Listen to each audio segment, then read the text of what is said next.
दोस्तों, हाथ में ये होती है जीवन रेखा, ये होती है मस्तिष्क रेखा, ये होती है हृदय रेखा। हाथ में ये होती है शनि की उंगली और इसके नीचे होता है शनि का पर्वत, और हाथ में ये होता है गुरु का पर्वत। कलाई के पास से केतु के पर्वत से एक भाग्य रेखा ऊपर की ओर उठे, जो मस्तिष्क रेखा को काटे और घुमाव लेकर गुरु के पर्वत में पहुँचे, यह भाग्य रेखा।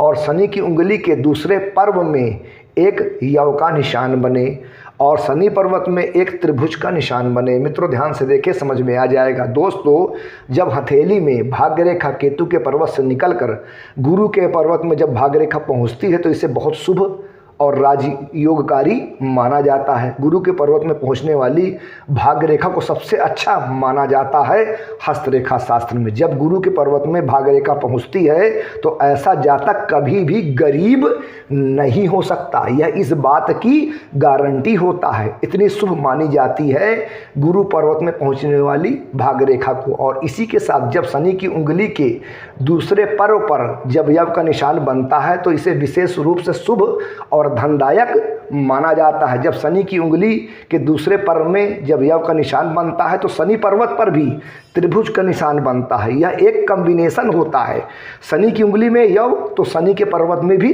त्रिभुज बनता है, ऐसा हमेशा देखा जाता है। अगर शनि की उंगली के दूसरे पर्व में यव बनेगा तो शनि के पर्वत पे त्रिभुज भी बनेगा, ये एक कॉम्बिनेशन है। इसी प्रकार हस्तरेखा में राजयोगों को देखा जाता है और हस्तरेखा में इस प्रकार से राजयोग बनते हैं। हथेली में योगों का निर्माण इसी प्रकार होता है। जब शनि की उंगली के दूसरे पर्व में यव का निशान हो और शनि पर्वत पर एक त्रिकोण का निशान हो तो यह स्पष्ट इस बात का इशारा होता है कि ऐसा जातक महाधनवान होगा, पैसे से खेलेगा, माँ लक्ष्मी की जीवन भर उसके ऊपर कृपा होगी।